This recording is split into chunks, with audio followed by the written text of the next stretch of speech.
Hello friends, I hope आप सभी अच्छे होंगे और अपनी स्टडीज कंटिन्यू कर रहे होंगे। तो ये जो पार्ट है, इस पार्ट के अंदर हम क्या करेंगे, जो चैप्टर 3 है साइंस का, क्लास 10th का एनसीईआरटी का, मेटल्स एंड नॉन मेटल्स। तो इसका जो है हम थ्योरी कर चुके हैं, तो इसकी एक्सरसाइज रह जाती थी, तो एक्सरसाइज करेंगे हम इस पार्ट के अंदर। तो इसमें फर्स्ट क्वेश्चन की तरफ मूव करते हैं। तो फर्स्ट क्वेश्चन है कि इनमें से कौन सा जो पेयर है वो डिस्प्लेसमेंट रिएक्शन शो करता है। तो डिस्प्लेसमेंट रिएक्शन के अंदर क्या कहा था कि हमारे पास एक ये ट्रिक है, केदारनाथ का माली आलू जरा फीके पकाता है, कौन है आगे आओ। तो इसके अंदर क्या है कि जो ऊपर वाला एलिमेंट होगा वो नीचे वाले एलिमेंट को इसके साल्ट में से डिस्प्लेस कर सकता है। तो NaCl सॉल्यूशन दे रखा है और कॉपर दे रखा है। तो कॉपर कहाँ है, यहाँ है, और NaCl कहाँ है, Na ऊपर हो गया। तो Na तो कॉपर को इसके साल्ट में से डिस्प्लेस कर सकता है, लेकिन कॉपर मेटल नहीं कर पाएगा। सिमिलरली Mg और Al देखो, Mg ये रहा और एल्यूमिनियम ये रहा। तो जो मैग्नीशियम है वो एल्यूमिनियम को इसके एल्यूमिनियम के साल्ट में से डिस्प्लेस कर सकता है, लेकिन एल्यूमिनियम मेटल जो है वो नहीं कर सकता।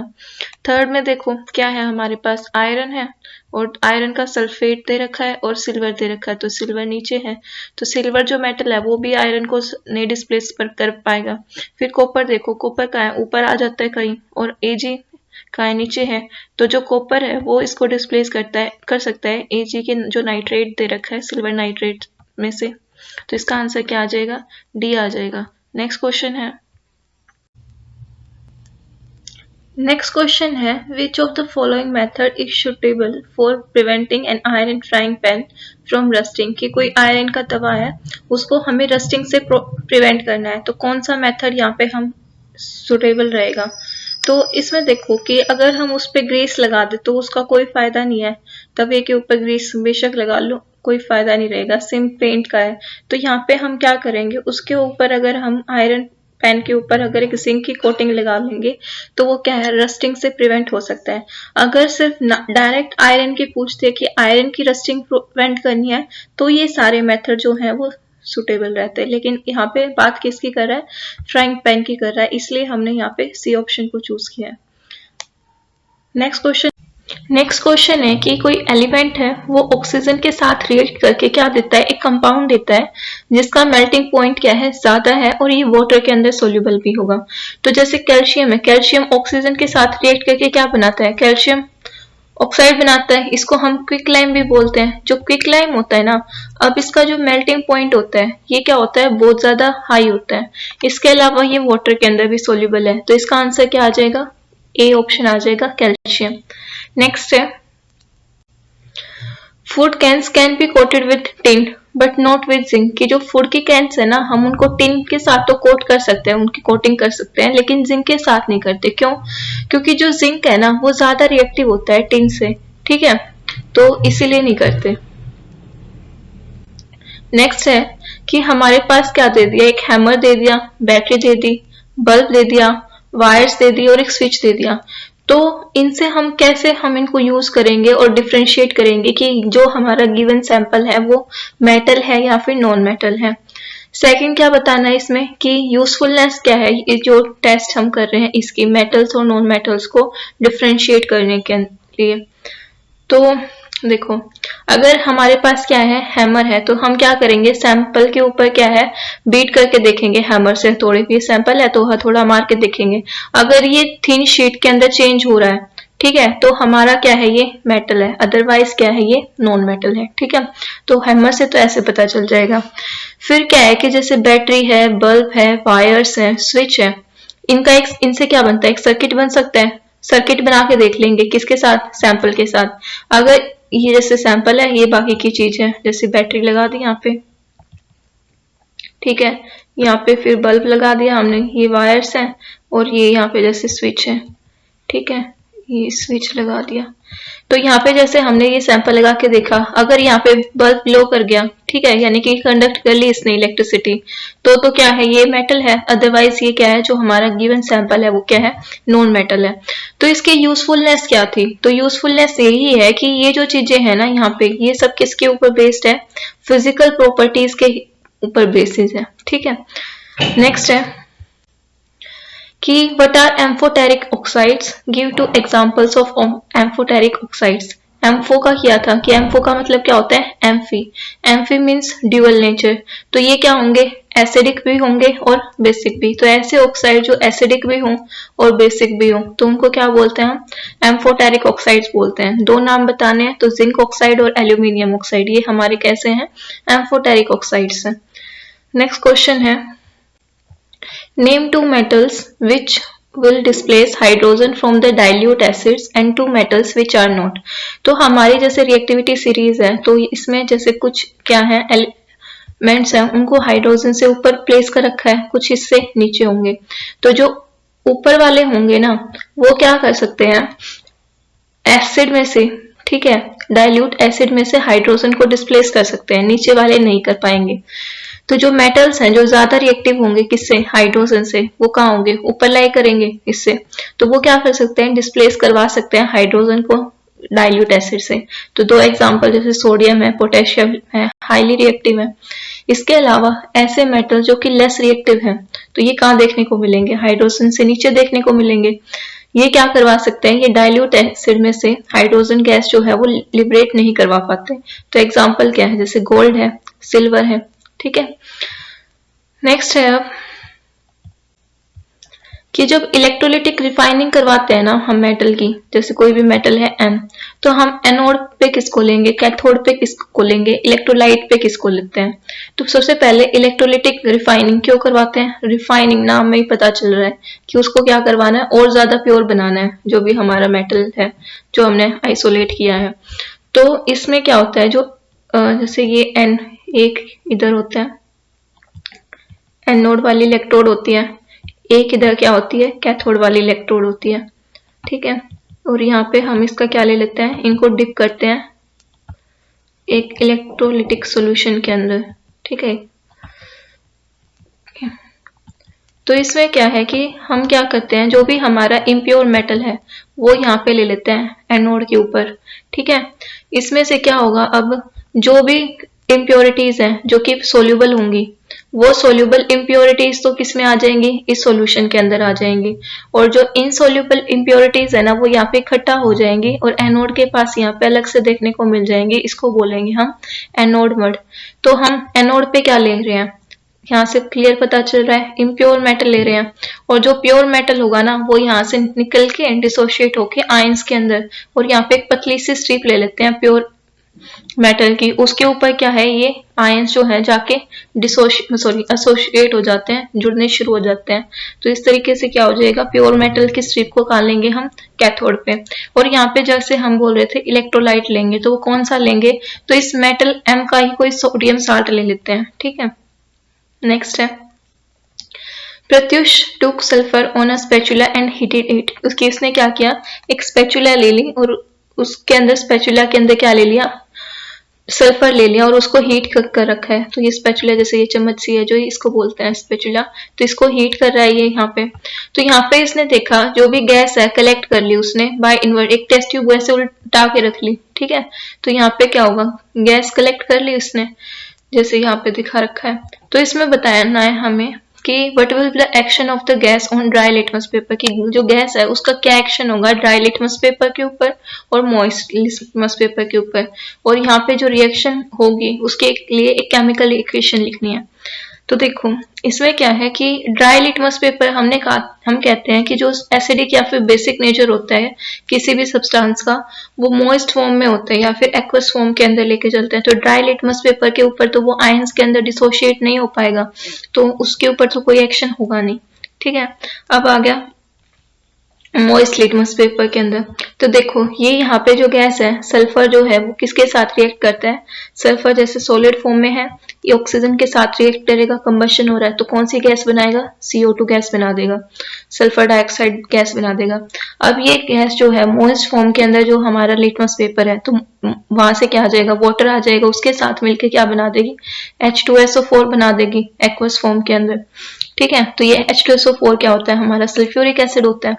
एसिड क्या करते हैं, ठीक है, एसिड ब्लू लिटमस को किस में चेंज कर देते हैं, रेड के अंदर चेंज कर देते हैं। तो बस यही है कि जो मॉइस्ट लिटमस पेपर है उसके प्रेजेंस में हम क्या देंगे कि जो ब्लू वाला लिटमस पेपर होगा वो रेड के अंदर चेंज हो जाएगा। ठीक है, नेक्स्ट क्वेश्चन है state two waves of preventing rusting of iron, कि हमें आयरन की रस्टिंग प्रिवेंट करनी है तो कैसे कर सकते हैं। तो ऑयलिंग करवा दो, ठीक है, ग्रीसिंग करवा दो या फिर पेंटिंग करवा दो, ऐसे प्रिवेंट कर सकते हैं। एक तो जब हम ये सब करते हैं, ऑयल अप्लाई करते हैं, ग्रीस अप्लाई करते हैं या पेंट अप्लाई करते हैं, तो जो सरफेस होगा ना वो वाटर प्रूफ हो जाता है। ठीक है, और जो भी मॉइस्चर या फिर ऑक्सीजन प्रेजेंट होगी एयर के अंदर वो आयरन के डायरेक्ट कांटेक्ट में नहीं आ पाएगी, क्योंकि उसके ऊपर तो एक लेयर बन चुकी है। तो इस तरीके से आयरन की जो रस्टिंग है वो प्रिवेंट हो सकती है। सेकेंड क्या कर सकते हैं, हम गैल्वेनाइजेशन करवा सकते हैं। गैल्वेनाइजेशन में क्या होता है कि आयरन आर्टिकल के ऊपर क्या है, हम एक लेयर बना देते हैं जिंक मेटल की, और वो जिंक मेटल की लेयर, जैसे ये आयरन है इसके ऊपर एक यहाँ पे जैसे जिंक की लेयर हो गई, तो अब क्या हो पाएगा, आयरन जो है वो मॉइस्चर या फिर ऑक्सीजन के कांटेक्ट में नहीं आ पाएगा, तो इसकी रस्टिंग नहीं हो पाएगी। तो ये होता है गैल्वेनाइजेशन। तो ये यहाँ पे दो मेथड हो गए। नेक्स्ट है What type of oxides are formed when non-metal combine with oxygen, कि जब नॉन मेटल्स होते हैं हमारे, वो जब कंबाइन करते हैं ऑक्सीजन के साथ तो कैसे मेटल्स बनाते हैं। तो जो नॉन मेटल्स हैं जैसे कि सल्फर है, वो ऑक्सीजन के साथ रिएक्ट कर रहा है तो कैसा बना रहा है, SO2 बना देगा। SO2 का अभी एसिडिक नेचर देखा था ना हमने कि वो ब्लू लिटमस को रेड में चेंज कर रहा था। ठीक है, तो ये कैसे बनाएगा, हमेशा एसिडिक ऑक्साइड्स बनाते हैं नॉन मेटल्स। और जो मेटल्स होते हैं वो हमारे कैसे बनाते हैं, जो मेटल्स होंगे उनके ऑक्साइड्स कैसे होंगे, वे बेसिक ऑक्साइड बनाते हैं। ठीक है, ये हम पिछले चैप्टर के अंदर भी कर चुके हैं कि ये कैसे बनाते हैं, बेसिक बनाते हैं। और जो नॉन मेटल्स होते हैं उनके ऑक्साइड कैसे होते हैं, एसिडिक। सेम जैसे कार्बन है, कार्बन भी ऑक्सीजन के साथ रिएक्ट करके क्या बना लेता है, CO2 बना लेता है, और CO2 कैसी होती है, एसिडिक होती है। नेक्स्ट क्वेश्चन है अब गिव रीजंस वाई, हमें रीजंस बताने हैं कि क्यों ऐसा होता है कि जो प्लेटिनम है हमारा, गोल्ड है या फिर सिल्वर है, उनको हम यूज कर रहे हैं ज्वेलरी मेकिंग के लिए। तो जो प्लेटिनम है, गोल्ड है या फिर सिल्वर है आपका, इनको ज्वेलरी मेकिंग के अंदर इसलिए यूज कर रहे हैं क्योंकि ये क्या है, लस्ट्रस है। लस्ट्रस मतलब इनकी चमक है। अगर मान लो हम कुछ ऐसी ज्वेलरी पहन रहे हैं जो चमक ही नहीं रही, तो उसका पहनने का क्या फायदा है, तो ये होगी। दूसरा क्या है, ये लेस रिएक्टिव है। ठीक है, ऑक्सीजन के साथ नहीं रिएक्ट कर रहे, वाटर के साथ रिएक्ट नहीं कर रहे, तो तभी तो बना रहे हैं। वरना मान लो हमने कोई ज्वेलरी पहन रही है, ठीक है, तो वो ऐसे ही खराब हो रही है ऑक्सीजन के एक्सपोजर में, तो हम डेली रहते हैं, ठीक है, तो उसका जल्दी खराब हो जाएगी। इसके अलावा क्या है, ये कोरोड नहीं हो रही, तो कोरोड यही है कि वो जल्दी खराब नहीं हो रही। सेकंड है कि जो सोडियम है, पोटेशियम है या फिर लिथियम है, इनको हम स्टोर कर रहे हैं ऑयल के अंदर। तो ये क्या है, ये बहुत ज्यादा हाईली रिएक्टिव मेटल्स होते हैं हमारे। ठीक है, तो ये क्या कर सकते हैं, एयर के साथ ये जल्दी रिएक्ट कर जाते हैं, एयर एंड वाटर के साथ। देयरफॉर इनको कहाँ रखते हैं हम, केरोसिन ऑयल के अंदर रखते हैं, ताकि एयर से के या फिर वाटर के कांटेक्ट में आए ही ना। थर्ड है कि जो एल्यूमिनियम है वो हाईली रिएक्टिव मेटल है, लेकिन फिर भी हम इसको कुकिंग के लिए यूज कर रहे हैं, इसके यूटेंसिल्स बना रहे हैं। कि जो एल्यूमिनियम है ये क्या है, हाईली रिएक्टिव मेटल है। ठीक है, लेकिन इसका कोरोजन इतना जल्दी नहीं होता। ठीक है, एल्यूमिनियम जो है वो ऑक्सीजन के साथ रिएक्ट करके क्या बना लेता है, एल्यूमिनियम ऑक्साइड की एक पतली सी लेयर बना लेता है। और ये जो लेयर बनेगी ये बहुत ज्यादा स्टेबल होती है और इसको बचाती है एल्यूमिनियम को कि ये फर्दर कोरोड ना हो। ठीक है, इसके अलावा क्या है, एल्यूमिनियम का वेट भी लाइट होता है। ठीक है, और गुड कंडक्टर है हीट का, गुड कंडक्टर का हीट का है, तो जो हमारा खाना है वो जल्दी बन जाएगा। देयरफॉर इसको हम कुकिंग के लिए यूज कर रहे हैं, यूटेंसिल्स बनाने के लिए। फोर्थ है इसमें कि जो कार्बोनेट्स हैं एंड सल्फाइड ओर्स हैं, उनको हम पहले कन्वर्ट करते हैं ऑक्साइड के अंदर जब एक्सट्रैक्शन करवाते हैं। क्यों, तो इसके अंदर क्या है कि जो मेटल्स है ना, अगर मेटल्स को उनके ऑक्साइड से ऑब्टेन करना बहुत ईजी होता है रेदर देन उनके सल्फाइड से, कार्बोनेट से, तो इसलिए हम वो करवाते हैं। तो हम वही चीज तो चाहेंगे ना जो जल्दी हो जाए, तो इसलिए इनको किसमें चेंज कर लेते हैं, हम ऑक्साइड्स के अंदर चेंज कर लेते हैं, जो भी मेटल के कार्बोनेट्स होंगे या फिर सल्फाइड्स होंगे। नेक्स्ट है 13 question, you must have seen tarnished copper vessels, कि हमने क्या है जो कॉपर वेसल्स हैं वो देखे हैं कि वो खराब हो जाते हैं।